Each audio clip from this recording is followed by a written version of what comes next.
ہو سکتی، عالم اور جاہل برابر نہیں ہو سکتا۔ استفہام انکاری کی صورت میں کیا علم والے اور بے علم برابر ہو سکتے ہیں؟ یعنی ہرگز نہیں۔ تو برابر نہیں ہو سکتے تو بڑا فرق ہوا نا۔ کتنا فرق ہے؟ بات رکھو نا، ایک نمبر کا بھی فرق ہو جائے تو ہم کہتے ہیں برابر نہیں، 2 کا ہو جائے، 100 نمبروں کا ہو جائے، کتنا فرق ہے بے علم میں اور عالم میں۔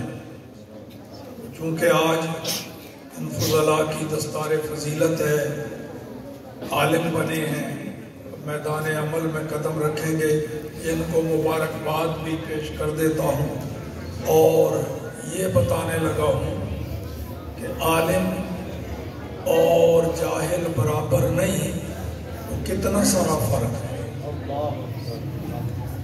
اس کے لیے حدیث سنیے۔ یہ میرے خیال میں یہ کشتی کرنا چھوڑ دیں مہمانوں سے، جہاں جگہ ملتی ہے بیٹھنے دیں، آپ بھی بیٹھ جائیں۔ بڑے زبردستی جبرن اٹھاتے ہیں، جبرن بٹھاتے ہیں، کوئی جہاں خوش ہو بیٹھ جائے اب سارے، تو تاکہ سکون کے ساتھ بات سنی جا سکے۔ حدیث میں نبی کریم صلی اللہ تعالیٰ علیہ وآلہ وسلم کی بارگاہ اقدس میں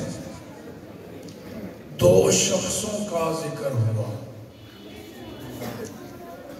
ایک اس شخص کا جو عبادت گزار، بہت ٹائم اللہ کی بندگی اور عبادت پر دیتا، وہ بھی رب کی توفیق سے ہی ہوتا ہے، ہر کسی کو نہیں نصیب۔ فرائض اور واجبات کے علاوہ نوافل بھی پابندی سے پڑھنے، صدقات و خیرات بھی، نفلی روزے بھی، قرآن پاک وغیرہ کی تلاوت بھی، جو بھی کرتا۔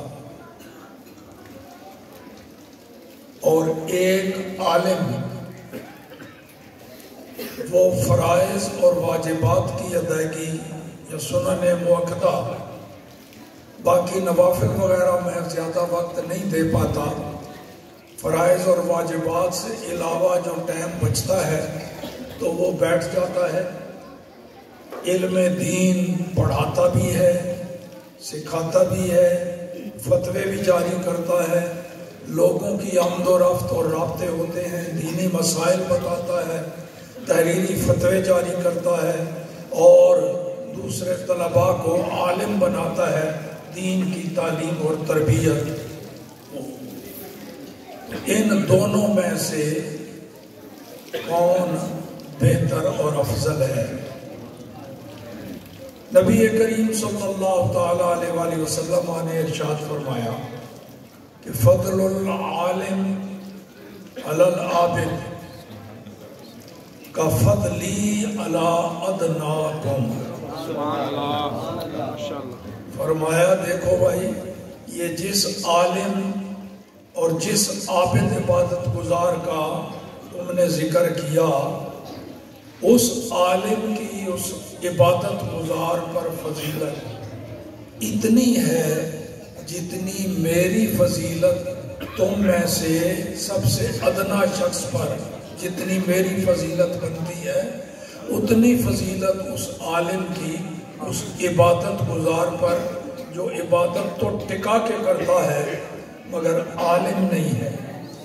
تو لہٰذا وہ عالم والا کام نہیں کر پا رہا، وہ عالم بیٹھتا ہے، عالم کی نیند بھی جب تھوڑا آرام کرے تو عبادت گزار کی عبادت سے جو کہ غیر عالم ہے، اس کی نیند بھی بہتر ہے، کیونکہ وہ سوتا بھی اس نیت سے ہے تھوڑا آرام کروں گا، پھر دماغ تازہ ہو جائے گا اور دین کی خدمت۔ تو نبی کریم صلی اللہ علیہ وسلم نے فرمایا فضلی علی ادناکم، وہ عبادت گزار شخص، اس پر بھی اللہ کا بڑا کرم ہے، رب کی توفیق سے عبادت کرتا ہے، دن رات عبادت کرتا ہے، مگر وہ اس عالم کے درجے کو نہیں پہنچ سکتا جو فرائض واجبات ضروری جو پاتے ہیں وہ کرتا ہے اور نوافل وغیرہ کی جگہ وہ دین پھیلانے میں لگا رہتا ہے۔